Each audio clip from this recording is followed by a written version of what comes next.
And I'll be the first to tell you, shame on me. I was absolutely exhausted from a long night of broadcasting into Saturday, and I fell asleep with about, I don't know, 11:20 left in the game with our I guys. went to bed at halftime, and those are Well, my Buffaloes. And I went to bed at halftime. yeah, that's what I was going to say. Our guy now, the Buffs, right? Buffalo losing to Colorado State in a game that they ultimately came back and they won in double overtime.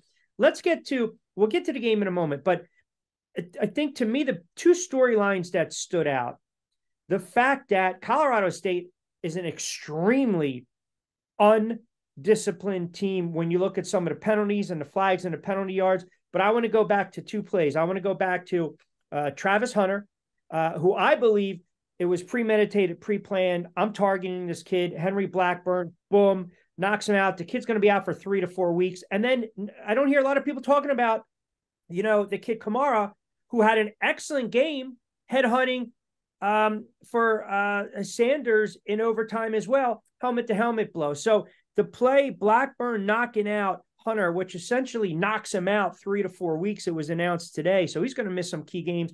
Do you believe he should have been ejected on the spot? And do you think that was a premeditated, targeted?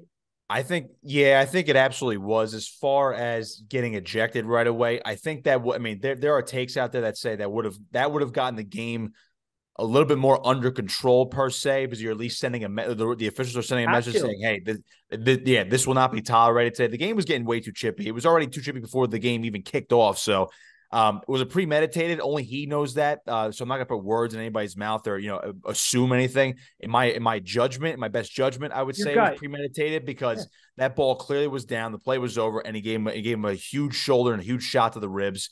It was reported as maybe even a lacerated kidney at this point. He's out for 3 to 4 weeks. So, but as far as if he should have gotten ejected, I guess so, based on the letter of the law in terms of the targeting rule. And it's amazing how we see targeting ejections for what seems like way less than something like that. So it was a dirty hit. And I mean, do I feel bad for the kid a little bit now? Yeah, I probably do, only because it was reported that he was receiving death threats after the game from Colorado fans and other people for what he did to one player. He doesn't deserve anything like that, but it was premeditated. It certainly seemed like it. Should it have been done? Of course not. I mean, I think a lot of players in that game on both sides were playing very undisciplined. The game got way too out of hand.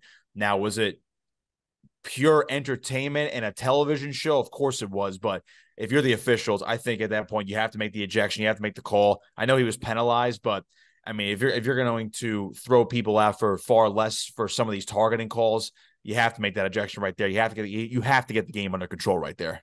Yeah, what's interesting, I just pulled it up, 17 flags, 182 yards. And, that kid's a senior, so you can forget about the retaliation on him going forward next year. But you're right, there's no the death threats and stuff like that. I think it was pre-planned, and I think it was a Bush League move and tactic. So be it. And now you lose Hunter. You have to move on. I mentioned the helmet-to-helmet with Kamara. See, the problem is now, and listen, Sanders pretty much put his fingers in a kid's helmet. Let's not forget let's about not forget that. about that. I feel like nobody's really talking about that, even though that was all over social media. But yeah, nobody's really talking about that too. I don't excuse that either. I mean, No, that was Bush. Especially from your quarterback, you can't have that. You got to be the leader, and you could have hurt the kid, to be honest, right? Absolutely, yeah. While he had his helmet, no man, you could have poked his eye out. No, So those fingers slip in, yeah. No, listen, no doubt that was totally Bush League. But again, when they needed to friggin' play, right? You're talking about 80 something yards, 2 minutes to go. You're down in that game. You hit Horn for the 45 yarder with 36 ticks to go. You convert. I think it sucked the life out of Colorado State. And by the way, Colorado State, to their credit, they were not, you and I went back and forth. I said, maybe Colorado's going to be a little amped up in this game. And I thought they were early on right before I started to count sheep right around 11 minutes left. Bad job by me in the fourth quarter. But Colorado State, they were trying to be a little tricky. They were trying to get some movement. Their quarterback, recovered from that pick six early, was making a nice couple of throws. Colorado's offense wasn't in gear so much, but you just got the sense, man, that you were allowing Colorado to hang around. It didn't help that you had the one touchdown nullified as well, right which I also think changed somewhat the momentum complexion of the game. I mean, I believe they went too conservative late. I went back and rewatched the game. They went too conservative late in that game, and the coach is bitching and complaining afterwards about the flags and the penalties. Well, that's on you, man. You have a chance to get rid of this team, get rid of them. And they didn't do that. Yeah, no, I don't think anybody really took advantage of that football game until obviously the second half. And then Colorado just ended up being the more disciplined and smarter team in the end. It wasn't the best game from either side, despite what the high score might indicate, of course. But again, that's just because of overtime as well. But in the end, Colorado was the better team. They came into the game the better team, and the better team won. And they were just a little bit more disciplined in the end. But I mean, you could just chalk up a lot of bonehead decisions on both sides, undisciplined play. So. If you look ahead, I think the most of the reaction now from Colorado is, okay, they won this game. It was chippy. I think the Deion J. Norvell beef is in the past. The Travis Hunter thing, we know what it is now. He's out for 3 weeks. It really does stink. And so that's the biggest story. And it's like, all right, now can Colorado play with the big boys, which is Oregon and USC coming up, and they're on the road in Eugene this coming week. They are home against USC, which was just announced, by the way, for a 12 noon kickoff Eastern time. That's going to be 10 a.m. Mountain time in Boulder. Early kickoff, rise and shine, get your coffee and bagel ready. I mean, I don't know if they have good bagels in Boulder, Colorado, but, get your breakfast ready for that game as well. So can this team measure up against the top two dogs, so to speak, in the Pac-12, if you're going to exclude Washington as well? And they're going to have to do it without Travis Hunter on both sides of the football. Yeah, I wouldn't worry too much about the bagels, man. I'm sure they have a litany of a lot of munchies in the. Yeah, I'm sure that. I mean, you have to have munchies out there, absolutely. Yeah, a lot of smoking and joking going on. Deion Sanders right now currently at plus 2,500 odds on FanDuel for Heisman, which is like ridiculous right That's now. nice. I mean, listen, the kid's going to play on Sunday. You get more impressed and more impressed. And we've talked about the Deion effect, right? And then boom, 60 minutes, perfect timing, do the spotlight on him. Right now, Smart, Harbaugh, Saban. Who's the best college football right now as we speak? Best head coach in college football. Best head coach? I mean, it is interesting. It is interesting that Deion was asked that question during a 60 Minutes interview, and he did say, I mean, himself, he was like, where's the mirror? But he admires Nick Saban more than anybody. Best coach right now, I mean, I guess you have to go with Kirby Smart. Georgia hasn't looked like a world beater this year. I know they are 3-0, and they did get an SEC win over South Carolina. I think if you're going to go by recency bias, it has to be Kirby Smart. Because again, you're two-time defending national champions, you're the number one team in the country. You're on pace for a three-peat. I can't say Jim Harbaugh. Well, first of all, he hasn't coached yet this year because of the suspension. He hasn't gotten past the semifinal round. Yep. This really is tough to judge. And I still want to say Nick Saban just because of the resume, despite what this team has looked like this year. But it's almost like you can't make an argument for him because of the way they've mishandled this quarterback situation, which we'll get into in a second.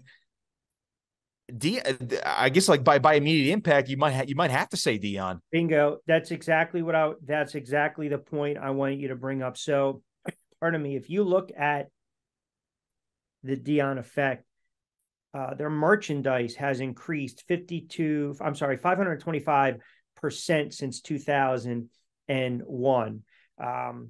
School store, it's up 59% more engagement on Instagram. Did you see the I don't know the exact figure, but like the shades that he's selling already $1 million.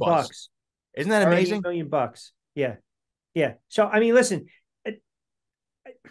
we always calculate, we want to quantify wins and losses, right? But from a financial standpoint, just for that region and that area, if you take that into consideration, then you have to say right now in the whole grand scheme of thing, and you're right, maybe you are drinking too much of the juice. Maybe it is recency bias. He has to be overall body of work combined with that. Most I'll say this, the most impactful head coach in college football right to me now. Is a better word. I'm not going to say best coach. I mean, he's a great coach. Don't get me wrong. I love Deion as a head coach, and he's proven himself to be a great head coach. The problem is he's only coached 3 games at Colorado, Correct. And he hasn't coached against the big boys. Most impactful, I think, is the right word because of what he's done on the recruiting trail, what he did to transform the entire roster via the transfer portal, and what he's done on and off the football field for this program, for that city of Boulder, for the entire university in the span of what? I think what 9 months now at this point since he's been hired, since Rick George brought him in. And he said, remember, don't forget when Rick George first brought him in, based on what Sanders, I guess, I mean, I don't want to say demanded, but almost required in his contract to be paid by Colorado. They didn't even have all the money right away. He said, don't worry, we'll get it. He trusted him, and now it's obviously paying off. And again, Deion doesn't need the money, but he needs it, I guess, just for the I think it was for the overall salary pool for his loaded staff, if you will, including Sean Lewis, his offensive coordinator, the former Kent State head coach, just to name one right there. So yeah, I think you are exactly right. The most impactful head coach right now has to be him. I think it was probably going into the year because of what he did at Jackson State, because nobody, I mean, again, it's not to degrade HBCU football. I would never do that.